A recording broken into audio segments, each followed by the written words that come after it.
प्यारे बच्चों, आप सभी का स्वागत है हमारे YouTube channel physics with Vikas sir में। आज हम लोग गॉस की प्रमेय के अनुप्रयोग पे बात करने वाले हैं, जो कि गॉस की प्रमेय का अनुप्रयोग है। तो हम गॉस के नियम की सहायता से इसको हल करने वाले हैं।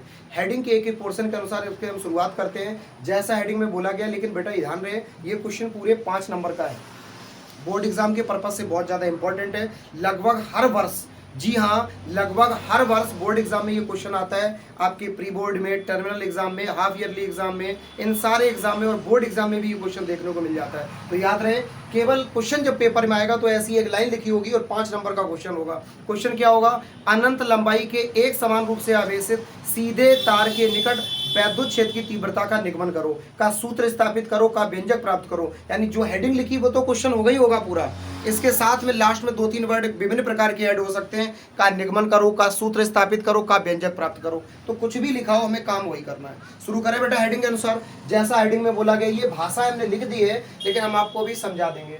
अनंत लंबाई के एक समान रूप से, तो बेटा हमने यहाँ पे मान लिया कि मेरे पास एक ये तार है। क्या है बेटा? तार। इस प्रकार से हम इसको बना देते हैं।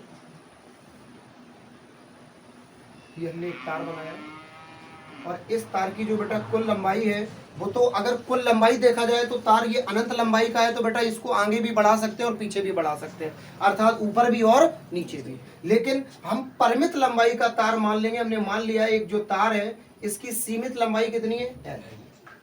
अभी सीमित है लेकिन इसको असीमित कर सकते हैं अगर करना चाहिए। क्लियर? फिर क्या लिखा है? एक समान रूप से आवेशित, अर्थात पूरा तार जो आवेशित है वो समान प्रकार से, यानी कि तार के प्रत्येक बिंदु पर जो आवेश की मात्रा है वो कैसी है बेटा?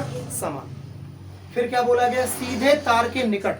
तार के निकट हमने मान लिया इस तार के निकट कोई बिंदु है और इस बिंदु को बेटा हमने नाम क्या दे दिया? P। इस बिंदु P पर हमें किसका मान निकालना है? वैद्युत क्षेत्र की तीव्रता। किसका मान निकालना है? लेकिन बेटा हम किसकी सहायता से इसको हल करेंगे? गॉस के नियम। और आपको मालूम होना चाहिए गॉस का नियम सदैव बंद सतह के लिए लागू होता है। इसलिए इस तार के चारों ओर एक बंद सतह की कल्पना करेंगे। किसकी कल्पना करेंगे? बंद सतह की। तो तार के चारों ओर बंद सतह की कल्पना करेंगे तो किस प्रकार से कर पाएंगे? देखिएगा ध्यान से। इसके सिरे के हिसाब से ये बंद सतह, इस वाले सिरे के हिसाब से इधर बंद सतह हो जाएगी। कोई दिक्कत तो नहीं। ऊपरी वाले सिरे को बंद करने के लिए इस प्रकार से, इसको इस प्रकार से, इसको इस प्रकार से, इसको इस प्रकार से। मतलब इस तार के दोनों ओर एक बंद सतह की कल्पना करने पर हमें एक बेलनाकार सतह प्राप्त होती है। कैसी प्राप्त होती है बेटा? देखो, इस तार को जब हमने चारों ओर से बंद किया तो चारों ओर हमें कैसी सतह प्राप्त हुई? बेलनाकार। कैसी सतह प्राप्त हुई? बेलनाकार। अब बेटा इस सिचुएशन के लिए हमें हल करना है और इस तार के कारण इस बिंदु पर वैद्युत क्षेत्र की तीव्रता का मान निकालना है। हल करने के लिए सबसे पहले भाषा सुनो। अच्छा, इसमें इस तार का जो रेखीय आवेश घनत्व है वो हम कितना मान सकते हैं बेटा? लैम्डा। आपको मालूम है रेखीय आवेश घनत्व क्या होता है? तार के प्रति एकांक लंबाई में आवेश की मात्रा को हम रेखीय आवेश घनत्व कहते हैं। लैम्डा बराबर Q/L सूत्र होता है। ये पिछले वीडियो में आपको पढ़ाया, वहां पढ़ा होगा। चलिए बेटा भाषा की बात करें। माना कि अनंत लंबाई का एक चालक तार है। ये तार ऐसा है जिसकी कुल लंबाई कितनी हो सकती है? अनंत। यानी नीचे भी बढ़ा सकते हैं और ऊपर भी। लेकिन यहाँ पे हमने कितनी लंबाई यहाँ दर्शाई है? परिमित है। माना कि अनंत लंबाई का एक चालक तार है जिसकी परिमित लंबाई कितनी है? L, तथा रेखीय आवेश घनत्व कितना है? लैम्डा। चालक तार के निकट यहाँ पे बेटा इससे r मीटर की दूरी मान लो। r मीटर की दूरी पर हमने क्या माना? एक बिंदु P, जहां बंद पृष्ठ की कल्पना करने पर हमें बेलनाकार बंद गॉसियन पृष्ठ प्राप्त होता है। ये सतह कैसी प्राप्त हुई? बेलनाकार। अतः बिंदु P पर वैद्युत क्षेत्र की तीव्रता के मान के लिए घबराइए नहीं, एक बार दोबारा देख लीजिए। माना कि अनंत लंबाई का एक सीधा चालक तार जिसकी परिमित लंबाई कितनी है? L, जिसका रेखीय आवेश घनत्व क्या है? लैम्डा। इतनी बात क्लियर हुई? चालक तार से r मीटर की दूरी पर एक बिंदु P है। इस बिंदु P के लिए बंद पृष्ठ की कल्पना करने पर, क्योंकि आपको पता है गॉस की प्रमेय बंद सतह के लिए लागू होती है, बंद पृष्ठ की कल्पना करने पर इस तार के चारों ओर एक हमें कैसा बेटा सतह प्राप्त होता है, बेलनाकार बंद गॉसियन पृष्ठ प्राप्त होता है। अतः बिंदु P पर वैद्युत क्षेत्र की तीव्रता के मान के लिए हल करना शुरू करें। कितना बेटा चित्र की भाषा समझ गए होंगे, लेकिन हल करते समय आपको याद रहे कि एक बेलन में कितने पृष्ठ होते हैं, 3। एक ये और एक ये इंक्लूड हो जाएगा, चाहे ये वाला गिन लो चाहे ये वाला गिन लो। एक बेलन के 3 सतह होते हैं। कितने होते हैं, 3। तो एक ये सतह होता है, एक ये है और एक ये है, चाहे इसको गिन लो चाहे इसको गिन लो, दो में से एक गिना जाता है। तो यहाँ पे बेटा एक बेलन का पृष्ठ हमने मान लिया ये रहा, एक बेलन का पृष्ठ यहाँ पे हम मान लेते ये रहा, एक बेलन का पृष्ठ हम मान लेते एक ये रहा। Clear clear. अब बेटा इन 3 सतह के लिए वैद्युत फ्लक्स का मान हम आसानी से ज्ञात कर सकते हैं और वैद्युत फ्लक्स के मान से वैद्युत क्षेत्र की तीव्रता का मान निकाल सकते हैं। लेकिन किसकी सहायता से हल करेंगे, गॉस के नियम की सहायता से। किसकी सहायता से हल करेंगे, तो सबसे पहले बेटा हमने क्या किया कि जब हम कैलकुलेशन करते हैं तो पूरी सतह के लिए नहीं करते हैं, किसके लिए करते हैं, अल्पतम के लिए। किसके लिए करते हैं, तो इस पूरे पृष्ठ का क्षेत्रफल जो होगा वो कितना होगा, इस पूरे भाग का जो क्षेत्रफल होगा उसको हम मानेंगे a, लेकिन अल्पतम भाग का क्षेत्रफल क्या ले लेंगे, dA। यहाँ भी अल्पतम का क्षेत्रफल क्या होगा बेटा, dA। यहाँ भी अल्पतम का क्षेत्रफल क्या होगा, dA। क्षेत्रफल की दिशा कहाँ होती है, जैसे ये मार्कर है, क्षेत्रफल सदिश राशि भी है, अदिश भी है, पुराना वीडियो पड़ा है देख लीजिएगा। तो बेटा ये अगर मान लो मार्कर है, इसके ऊपरी सतह के क्षेत्रफल की दिशा होगी ऊपर की ओर, इस सिरे के क्षेत्रफल की दिशा होगी इधर की ओर और इस सिरे के क्षेत्रफल की दिशा होगी इधर की ओर, यानी अपने पृष्ठ के अभिलंबवत क्षेत्रफल की दिशा होती है। तो बताओ बेटा इस बिंदु पर क्षेत्रफल की दिशा कहाँ होगी, ऊपर। इस बिंदु पर क्षेत्रफल की दिशा कहाँ होगी, इधर 90 डिग्री पे। इस बिंदु पर क्षेत्रफल की दिशा कहाँ होगी, नीचे 90 डिग्री पे। बताओ इतनी बात क्लियर हुई, इतनी बात क्लियर हुई। वैद्युत क्षेत्र की तीव्रता किधर होगी, वैद्युत क्षेत्र की तीव्रता धनावेश के लिए दूर की ओर होती है। तो बेटा इस बिंदु पर वैद्युत क्षेत्र की तीव्रता होगी इधर की ओर। इतनी बात क्लियर हुई। इस बिंदु पर वैद्युत क्षेत्र की तीव्रता भी इधर की ओर होगी। बताओ बताओ, इधर भी वैद्युत क्षेत्र की तीव्रता कहाँ होगी, इधर। यानी वैद्युत क्षेत्र की तीव्रता जो है उसकी दिशाएं तीनों बिंदुओं पर, तीनों पृष्ठों पर किधर है, उधर, जबकि क्षेत्रफल की दिशा अलग अलग है।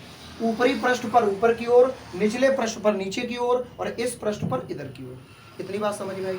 अब आपसे हम कहें बेटा इन दोनों के बीच कोण कितना बना, तो बताओ।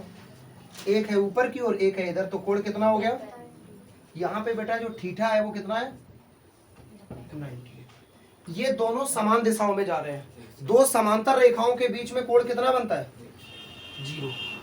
एक सीधी और एक ऐसी स्थिति है तब तो 180 है, लेकिन दोनों समांतर है तो थीटा कितना है, इनके बीच में बेटा जो कोण है वो कितना है, 0। इन दोनों के बीच में कोण कितना है बताओ, 90 डिग्री। 90 डिग्री का मतलब यही नहीं होता है कि ये तो 90 है, इसके अलावा 90 हो नहीं सकता। एक ये दूसरा ये अभी भी तो 90 है, एक ये तो ये, इन दोनों के बीच में भी तो 90 है। बात समझ में आ रही है। अच्छा इतनी बातें क्लियर हो गई। अब बेटा हम इस बिंदु पर अल्पतम वैद्युत फ्लक्स, इस पर अल्पतम वैद्युत फ्लक्स और इस पर अल्पतम वैद्युत फ्लक्स निकालेंगे। बात क्लियर है। तीनों पर निकाल के जोड़ देंगे, फिर गॉस का नियम लगाएंगे, हल हो जाएगा। ध्यान से देखो, लेकिन एक बात का उत्तर दो हमें। इस बिंदु पर वैद्युत फ्लक्स होगा 0, इस बिंदु पर वैद्युत फ्लक्स होगा 0, बचा कौन सा, ये। अब कहोगे आपको कैसे पता, हमको ऐसे पता क्योंकि वैद्युत फ्लक्स का मान निकालने के लिए हम लोग फॉर्मूला इस्तेमाल करेंगे डी फाई बराबर vector E dot D vector A. इससे ये बनेगा E D A cos theta, यही तो बनेगा बेटा। और यहाँ पे थीटा का मान कितना रखेंगे, 90, कॉस 90 का मान, इसमें गुणा करेंगे तो पूरा क्या हो गया। फिर 0 को जोड़ो या घटाओ कोई फर्क नहीं पड़ता, लेकिन फिर भी हम देख लेते हैं। सबसे पहले बेटा हम क्या निकालेंगे, तीनों पृष्ठों पर कुल अल्पतम वैद्युत फ्लक्स, क्योंकि बेलन में कितने पृष्ठ होते हैं, 3, एक ये वाला ऊपरी, एक ये निचला और एक ये वाला भाग। तो लिखेंगे बेलन के तीनों पृष्ठों पर कुल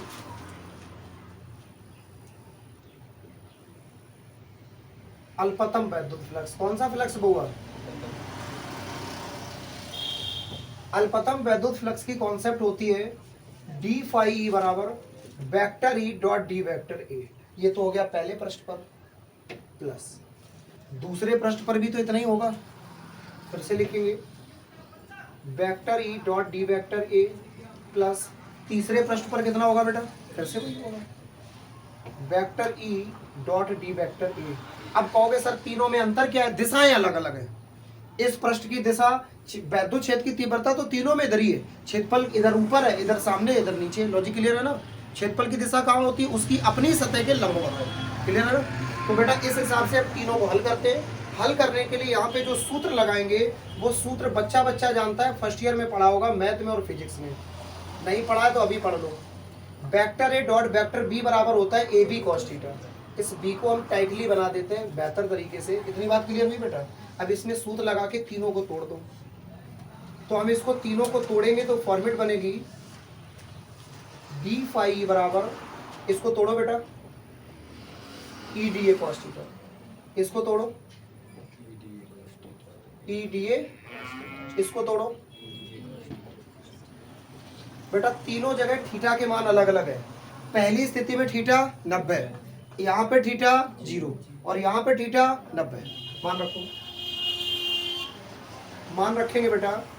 तो डी फाई बराबर पहली स्थिति E D A cos theta, यहाँ पे थीटा कितना है तो हम लिखेंगे cos 90 plus E D A cos theta, यहाँ पे theta cos 0 plus E D A cos theta, ये कितना है कॉस 90। बताओ इतनी बात क्लियर हो गई। मान रखो, सबको पता है बेटा कॉस 0 और कॉस 90 के मान कितने होते हैं, लिख देते हैं। चूंकि कॉस 90 बराबर होता है बेटा 0, मालूम है ना, और कॉस 0 का मान कितना होता है 1। क्लियर है।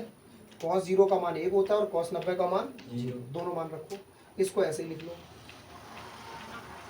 तो ई डी ए कॉस 90 का मान 0 रखो, ई डी ए कॉस 0 का मान 1, ई डी ए फिर से कॉस 90 का मान 0 का इसमें गुणा कर दो, इसका इसमें कर दो 0 प्लस 1 का इसमें करेंगे कुछ नहीं होगा, फिर से ये क्या हो जाएगा, फिर से सुनो, 0 का इसमें गुणा किया सब 0, 1 का गुणा करेंगे वैसे ही रहेगा, 0 का गुणा करेंगे फिर सब 0, 0 को जोड़ो या घटाओ कोई फर्क नहीं पड़ता। तो फाइनली डी फाई बराबर क्या रहा बेटा ई डी ए। बताओ इतनी बात क्लियर हुई। हमने बेलन के इन तीनों प्रश्नों के कारण सबसे पहले कुल क्या निकाला है, अल्पतम वैद्युत फ्लक्स। तीनों को हमने जोड़ दिया। क्लियर। तो तीनों को जोड़ के जो आया कॉन्सेप्ट बनी, इनको हमने इस फॉर्मूले से तोड़ा। तोड़ने के बाद सबके थीटा रख दिए, इसके बाद में हमने सबका गुणा कर दिया, सबका मान रखा और इनको 0 को जोड़ेंगे कोई फर्क नहीं पड़ा। जो ये लिखा है वही ये लिखा है, ये वेक्टर रूप है और ये नॉर्मल रूप है। इसमें सबके थीटा के मान रखने के बाद जो मिला वही है, ये भी अल्पतम है और ये भी अल्पतम। इतनी बात क्लियर हुई। अच्छा, अब हम बात कर लेते हैं बेटा कि अल्पतम वैद्युत फ्लक्स तो निकल आया, यहाँ से हम क्या निकालेंगे, कुल वैद्युत फ्लक्स। क्या निकालेंगे, कुल के लिए हम करेंगे क्षेत्रफल के सापेक्ष समाकलन, क्योंकि कुल वैद्युत फ्लक्स निकालेंगे तो क्या बदलेगा, क्षेत्रफल। तो लिखेंगे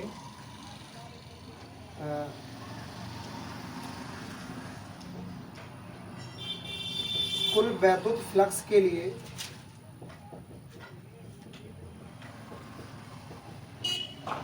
क्षेत्रफल के सापेक्ष, किसके सापेक्ष,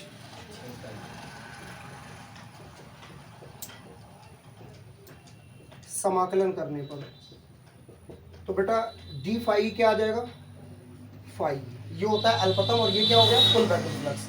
लेकिन इसके लिए हमें इसका क्या करना पड़ेगा, समाकलन। लेकिन बंद सतह के लिए नियम लागू होता है, तो इंटीग्रेशन के साथ इसको बना दिया क्लोज सरफेस। इसको हम बंद सतह या रिंग या क्लोज सरफेस कह सकते हैं, गोल गोल घुमा दिया। और ये चिन्ह किसका है, समाकलन का, ई डी ए। जिसके सापेक्ष समाकलन करते हैं उसका समाकलन होगा, बाकी अचर पद का काम करेगा। यहाँ क्षेत्रफल के सापेक्ष कर रहे हैं तो क्षेत्रफल का होगा, ई हमारा बाहर आ जाएगा। तो फाइनली फाई बराबर E integration close surface D A. इतनी बात क्लियर हुई। क्षेत्रफल के सापेक्ष कर रहे हैं, दूसरी बात डी के साथ जो अक्षर लिखा होता है उसी के सापेक्ष समाकलन होता है। अब बेटा डी ए का समाकलन क्या हो जाएगा, डी ए का समाकलन हो जाएगा ए। अब कहोगे ऐसे कैसे हो गया, तो याद रहे डी के साथ जो अक्षर लिखा है वही उसका समाकलन हो जाता है, अगर कोई संख्या नहीं दी गई तो। डी ए का समाकलन क्या हो गया ए। इसको बेटा याद रखो, ये क्या आ गया, फाई ई बराबर जो फॉर्मेट आई है वो है ई इंटू ए। फिर से सुनो, डी एक्स होता एक्स, डी वाई होता वाई, डी जेड होता जेड, यानी अगर इसके साथ कोई डिजिट नहीं लिखा है तो उसका वही समाकलन हो जाता है जो यहाँ पे हमें दिया जाता है। डी एक्स का समाकलन एक्स, डी वाई का वाई, डी बी का बी, डी सी का सी। बात क्लियर होगी। इसमें ई का मतलब वैद्युत क्षेत्र की तीव्रता और ए का मतलब क्या है, क्षेत्रफल। ए का मतलब क्या है। अब बेटा हम एक काम करने वाले हैं, यहाँ पे इस क्षेत्रफल का मान हम रख सकते हैं, अगर रखना चाहें तो क्या रख सकते हैं। ए है क्या, ये बेलन की सतह है, ये बेलन की सतह है, ये बेलन की सतह है, ये सब किसको दिखाते हैं, बेलन के क्षेत्रफल को। किसको दिखाते हैं। और बेलन के वक्र पृष्ठ का क्षेत्रफल क्या होता है, इस ए का मान रख सकते हैं, लिखेंगे ए बराबर 2 पाई आर एल। ये क्या होता है बेटा, बेलन का पृष्ठ।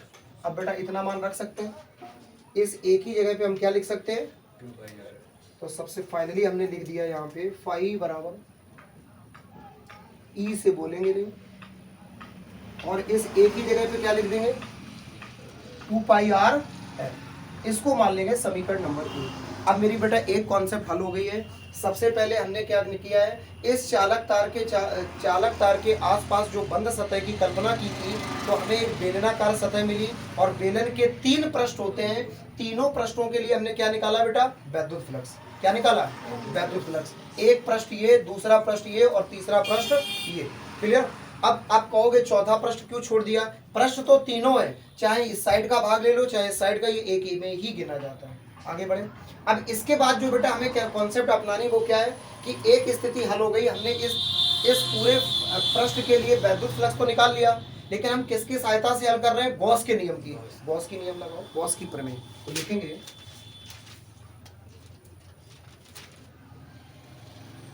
गॉस के नियमानुसार।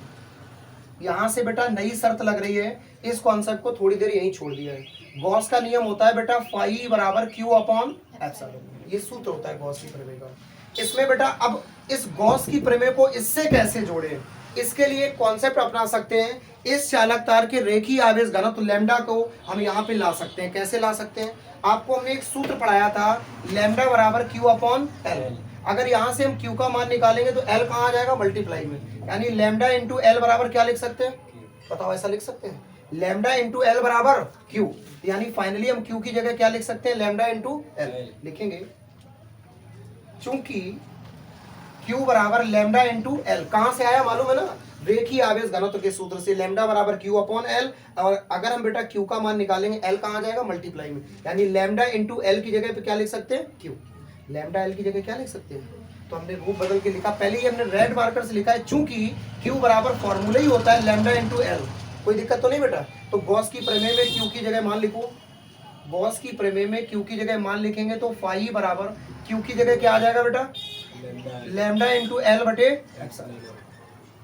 इसको मान लेंगे बेटा समीकरण नंबर 2। अभी तक की कॉन्सेप्ट में हमने जो किया है उसको समझ लो, आगे तो हम समझा ही देंगे। अभी तक की कॉन्सेप्ट में सबसे पहले इस बंद सतह के लिए हमने इसके तीनों पृष्ठों पर वैद्युत फ्लक्स निकाला, तीनों की समान कॉन्सेप्ट थी, सबके कोण रख के हल कर लिया। यहाँ बेलन के वक्र पृष्ठ का क्षेत्रफल हमने ए बराबर 2 पाई आर एल रखा। फाइनली मेरे पास जो कॉन्सेप्ट आई उसको समीकरण 1 मान लिया। अब गॉस के नियम की सहायता से हल करना है। जब मठे के आलू घर में बनते हैं तो हम मठिया की मदद लेते कि नहीं लेते हैं। जब कोई भी चीज़ जैसे मिठाई बन रही है और मीठी बन रही है तो चीनी की जरूरत पड़ेगी कि नहीं पड़ेगी। तो यहाँ गॉस की प्रमेय है, तो गॉस की सहायता से ही हल कर रहे हैं, तो गॉस का नियम लगेगा कि नहीं लगेगा। इतनी स्थिति हल करने के बाद हमने क्या लगाया बेटा, गॉस का नियम, फाई बराबर क्यू अपॉन एप्सिलॉन नॉट। अब ये गॉस की प्रमेय इससे जुड़ेगी कैसे, कुछ तो ऐसा लगाएं। तो इसके देखो एप्सिलॉन नॉट का मान तो निश्चित होता है, तो क्या कर सकते हैं, क्यू को बदल सकते हैं। क्यू की जगह पे हम क्या लिख सकते हैं, रेखीय आवेश घनत्व की शर्त। तो हमने बेटा पहले आपको इससे पहले पढ़ाया हुआ है कि आपको रेखीय आवेश घनत्व लैम्डा बराबर होता है क्यू अपॉन एल। तो यहाँ से क्यू का मान हमने निकाल लिया लैम्डा इंटू एल, तो क्यू की जगह रूप बदल के हम ऐसा लिख सकते हैं। अच्छा, अब तो इतनी कॉन्सेप्ट हल हो गई। समीकरण 1 और समीकरण 2 को निहारो ध्यान से। अगर आप देख पा रहे हो तो आप समझ रहे होगे, समीकरण 1 और 2 में LHS के बराबर है, तो हम कह सकते हैं RHS के बराबर होगा। ये शर्त ऐसे समझ लीजिए, x बराबर y और x बराबर z लिखा है, तो हम कह सकते हैं y बराबर क्या होगा, z, according to math concept. अगर कहीं x बराबर a और x बराबर c लिखा है तो हम कह सकते हैं a बराबर c। बताओ बात समझ में आई, बताओ भाई। तो हम लिखेंगे हिंदी में लिख देते हैं। समीकरण 1 व 2 में LHS बराबर LHS है तो RHS बराबर RHS होगा। बताओ बेटा कोई दिक्कत? तो यहाँ पे LHS बराबर है तो इसका RHS इसके RHS के बराबर लिखेंगे। E इंटू 2πRL बराबर lambda into L upon epsilon not. कोई दिक्कत तो नहीं बेटा? मान रखो। अब बेटा आंसर तो यही निकल आया, लेकिन हमें मान किसका चाहिए? वैद्युत क्षेत्र की तीव्रता का। देखो लिखा है E का मान चाहिए। बाकी हटाओ, यहाँ से बाकी हटाओ। तो इसको लिख सकते हैं, ये मल्टीप्लाई में इधर आएगा, डिवाइड में आ जाएगा। 1/2πRL into lambda into L upon epsilon not. कोई दिक्कत तो नहीं बेटा? यहाँ भी L है, यहाँ भी L है, कट गया। फाइनली बचा E बराबर 1/2πR into lambda upon epsilon not. ये मेरा आंसर है। अगर हम चाहें तो इसका रूप बदल के लिख सकते हैं। अब कहोगे रूप कैसे बदलते हैं? 4 को हम क्या लिख सकते हैं? 3 + 1। 5 को हम क्या लिख सकते हैं? 5 को क्या लिख सकते हैं? 4 + 1। बात तो एक ही, रूप अलग अलग है। तो वैसे ही बेटा इसका भी हम रूप बदल के लिखना चाहें तो लिख सकते हैं। एप्सिलॉन नॉट को इधर ले आओ, R को उधर ले जाओ। 1/2π epsilon naught into lambda upon R। कोई दिक्कत तो नहीं बेटा? बस इसको एप्सिलॉन नॉट को इधर लिख लिया, R को इधर। इंप्रेसिव लगने लगा। ऐसे फॉर्मूले पढ़े हैं पिछले चैप्टर में। अब कहोगे साहब हमने तो ये भी पढ़ा यार, 4 भी होता है। तो हम 4 कर सकते हैं। मैथ का रूल कहता है कि अंश में भी अगर 2 का गुणा करोगे तो हर में भी कर दो, कोई फर्क नहीं पड़ेगा। बताओ बेटा, यही तो कहता है। आंसर यही है, हम रूप बदल के लिख रहे हैं। इनमें से चाहे कौन सा रूप इस्तेमाल कर लो, सारे आंसर। तो फाइनली इसको हम लिख सकते हैं 1/2 दूनी 4π epsilon naught into 2 lambda upon R। जब मर्जी आए तब 2 दूनी 4। खत्म काम, बात एक ही है। अब कहोगे इस 2 का गुणा इसमें क्यों नहीं किया? ये बेटा आपस में मल्टीप्लाई में एक ही बात है, एक ही में करना है। हमें उम्मीद है बेटा ये कॉन्सेप्ट आपको समझ में आ गई होगी। यदि वीडियो आपको कम समझ में आया हो तो एक बार रिवर्स करके आप देख सकते हो, क्योंकि बहुत इंपॉर्टेंट कॉन्सेप्ट है। स्क्रीनशॉट ले लीजिएगा, हम आपको पर्याप्त स्पेस दे रहे हैं। लेकिन ध्यान रहे, इस वीडियो को एक बार दोबारा देख लीजिए। हमें उम्मीद है कि कॉन्सेप्ट क्लियर हो जाएगी। आपको रटने की आवश्यकता नहीं है, एक बार भाषा को भी समझ लीजिएगा ध्यान से। सारी कॉन्सेप्ट बहुत ईजी है। उम्मीद करते हैं वीडियो पसंद आया होगा। कृपया वीडियो को लाइक करके चैनल को सब्सक्राइब कर दें और संबंधित 12th क्लास के सभी स्टूडेंट के साथ वीडियो को साझा करें।